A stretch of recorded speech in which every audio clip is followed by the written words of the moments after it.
confusão. Só que a verdade é que muitas vezes o nosso reconhecimento de não merecimento das bênçãos de Deus é maior do que o nosso entendimento da graça de Deus em relação a nós. E aí o que é que isso provoca? Serviço desenfreado. A gente trabalha como ninguém, serve como ninguém, hospeda como ninguém, toca como ninguém, canta como ninguém, prega como ninguém, trabalha como ninguém, tira lixinho do banheiro como ninguém, serve na igreja como ninguém, vai fazer plantão como ninguém, cuida dos filhos como ninguém, da casa como ninguém, marido como ninguém. Mas na hora que alguém se coloca para abençoar, você diz: eu não quero, eu não preciso, e ainda pensa: é porque eu não mereço, porque eu sou humilde. Deus está dizendo: tem duas formas: eu posso quebrar teu orgulho te quebrando, ou eu posso quebrar teu orgulho te abençoando. E acerca de um servo que me serve, diz o Senhor, eu quebro o orgulho te abençoando. E quando ele disse assim: olha, diga ao meu povo que não antecipe a notícia de resultado da busca deles. Não se precipite em querer trazer respostas de algo que você ainda está buscando. Não se precipite em dar notícias que você ainda não tem.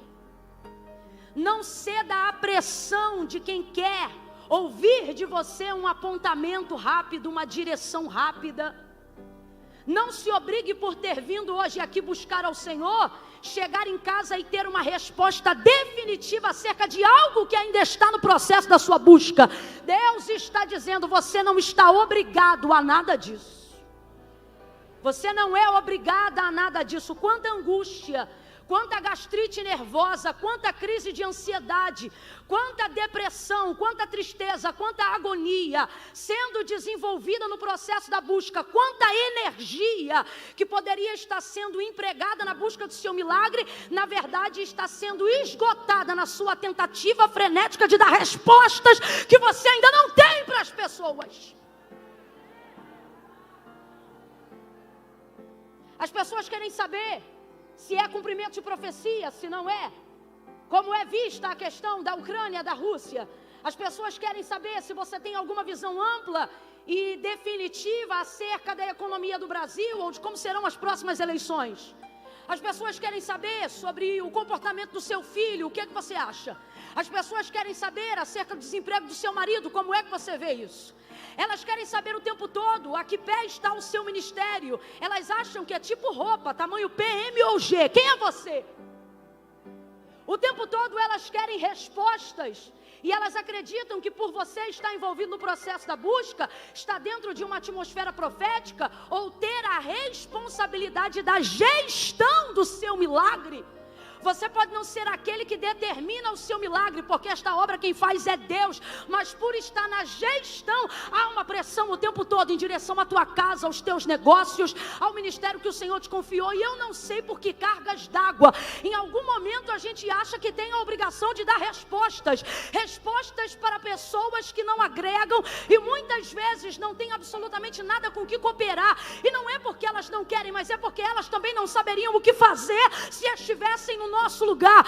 Então assim diz o Senhor a quem está sendo pressionado pela vida hoje, assim diz o Senhor para quem está sendo pressionado pelas circunstâncias, assim diz o Senhor para quem está sendo estreitado e pressionado de todos os lados. Deus está falando comigo aqui, que tem gente aqui que é o próprio profeta da casa, só que eu me lembro que nesse dia nem Eliseu sabia direito o que fazer, porque o texto diz que o Senhor havia lhe encoberto a visão. Neste dia ele entra no quarto do filho da sunamita que acabara de morrer, e ele fica andando para um lado e para o outro, provavelmente intercedendo. Ele nunca teve que ativar tanto ministério de intercessão assim, porque ele de verdade não sabia como trazer de volta a vida daquele menino. E tem gente que está aqui, se não se sente pressionado na condição da sunamita, se sente pressionado na condição do profeta, dizendo: ora, eu sou profeta, eu tenho que fazer alguma coisa, mas na verdade você está andando de um lado para o outro, e o Senhor está dizendo: por que você quer antecipar a resposta de um processo que já está em andamento? A resposta vem de mim, diz o Senhor. Camila, e até lá eu faço o quê? Pega na mão de alguém e diga para essa pessoa: e agora você só busca, você só busca, você só intercede. A oração vem de ti, a resposta vem de Deus. A intercessão vem de ti, a resposta vem de Deus. A busca vem de a direção vem de Deus. Camila, e a pressão que se pressione, eu vou esperar no Senhor. Eu vou gerar intimidade com o milagre que o meu Deus quer fazer. Vou contar de 1 a 3 e você vai respirar aliviado agora. 1, 2, 3, respire fundo. Vem, solta. Vai deixar esse fardo aqui hoje. Você vai deixar esse fardo aqui hoje. Ei. Você vai chegar em casa de boa nessa noite. Tem gente que vai chegar já com ressaca de que começou a beber do dia anterior. Tem gente que vai chegar trocando as pernas. Outros vão chegar com a cara roxa porque apanharam não sabe de quem, tomaram tombo, caíram e não sabe nem de onde. Você vai chegar e alguém vai dizer: o que foi? Parece que está leve? Estou voando. Por quê? Larguei o fardo. Larguei o fardo. Pare de antecipar. Pare de se obrigar a atender a necessidade de pessoas que também não saberiam o que fazer se estivessem no seu lugar. Espera!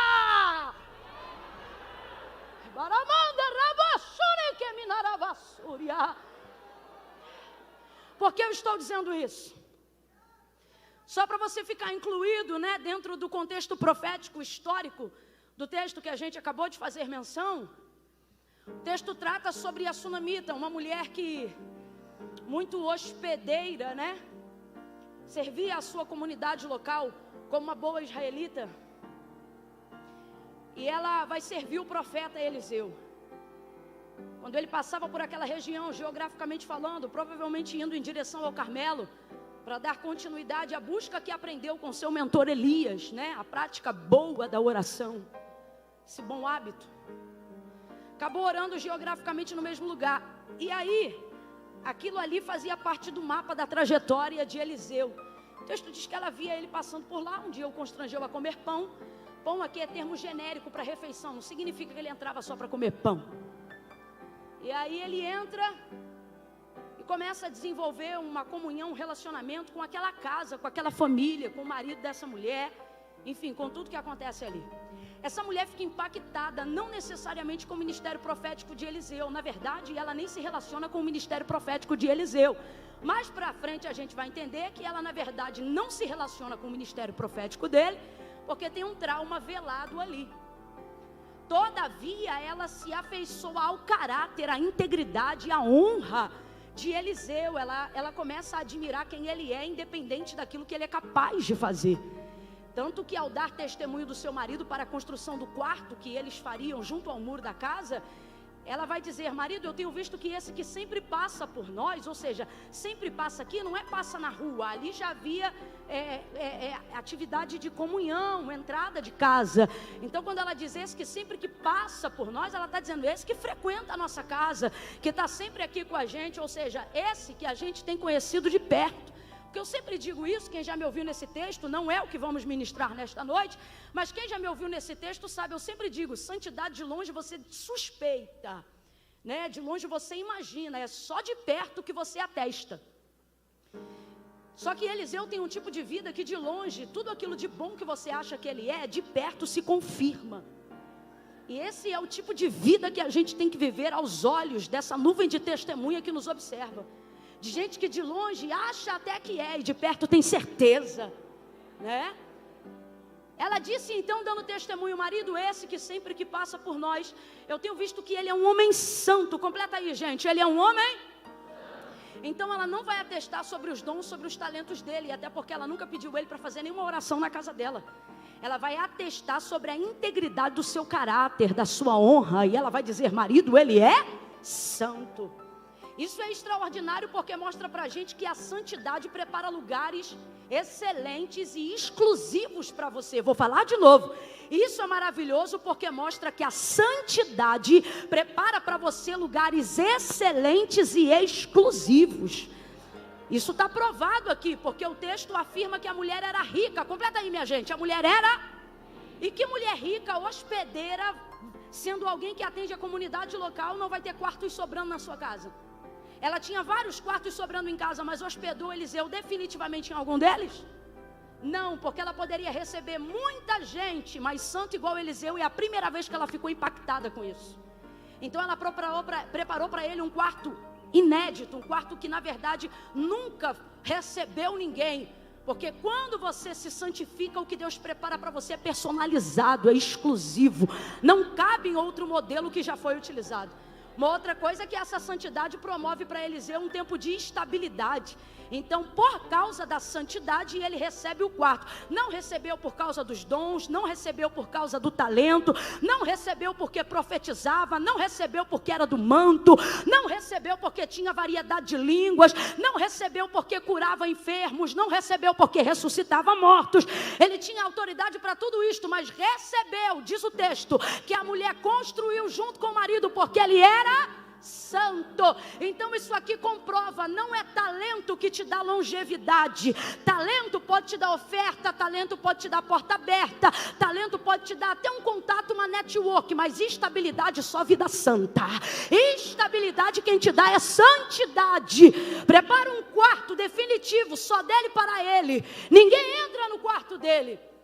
Ele fica tão constrangido com aquilo que ele sente necessidade de abençoar ela com o que ele tem, com o que ele pode. E o que ele tem? Poder e autoridade concedida do alto, virtude dobrada sobre a unção que repousava sobre a vida de Elias. Então ele diz assim: Geazi, vai lá nessa mulher e pergunta para ela se ela quer, se ela deseja que nós façamos algo por ela, se ela quer que eu fale com o rei, se tem alguma coisa que a gente pode fazer por ela. Geazi vai lá, pergunta, a mulher diz: olha, eu não preciso de nada, eu estou no meio do meu povo. Até porque você não pergunta para uma pessoa rica o que ela precisa. Essa mulher, quando hospedou Eliseu em sua casa, ela não perguntou o que ele precisava. O texto diz que ela o constrangeu.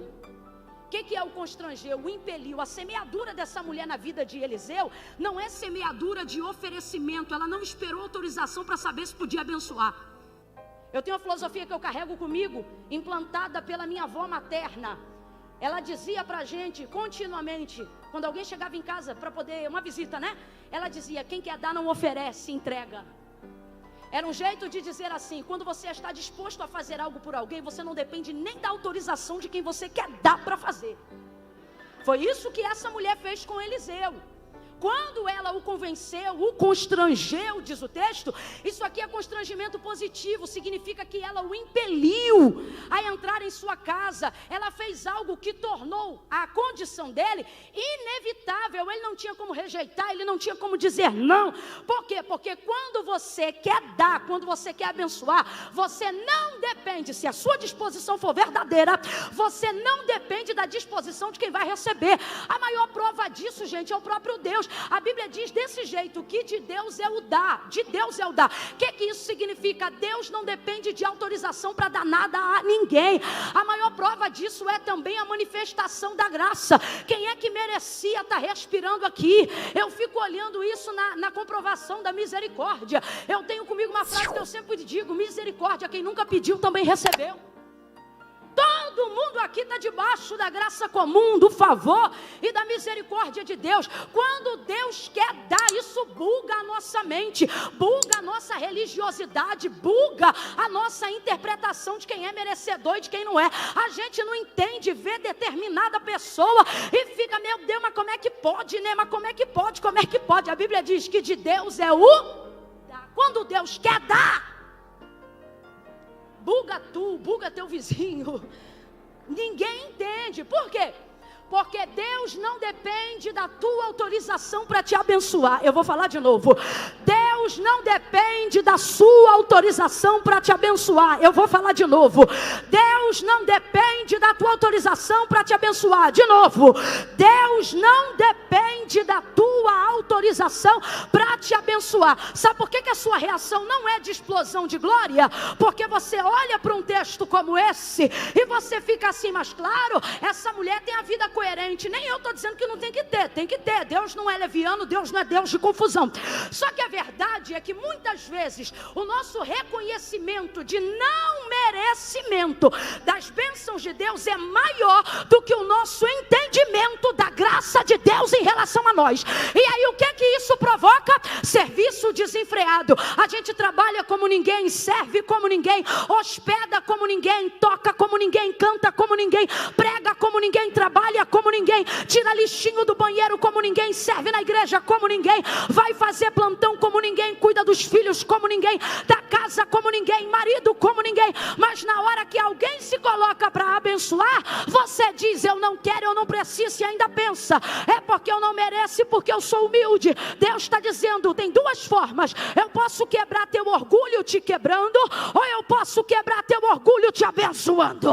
E acerca de um servo que me serve, diz o Senhor, eu quebro o orgulho te abençoando. E quando eu quero te dar um dom, eu não peço a sua autorização.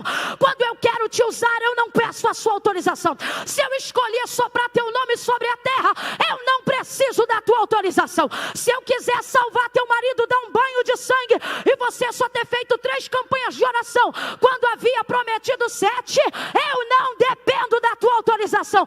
Eu posso salvar teu filho antes da quimioterapia, no processo da quimioterapia, depois da quimioterapia, porque eu não preciso da tua autorização. Quando eu quero dar, se eu quiser te dar um CNPJ, eu te dou. Se eu quiser fazer de você um advogado, eu faço. Se eu quiser te dar um diploma em 3 anos ao invés de 4, eu faço. Eu sou o Senhor e fora de mim não há outro. Quando eu decido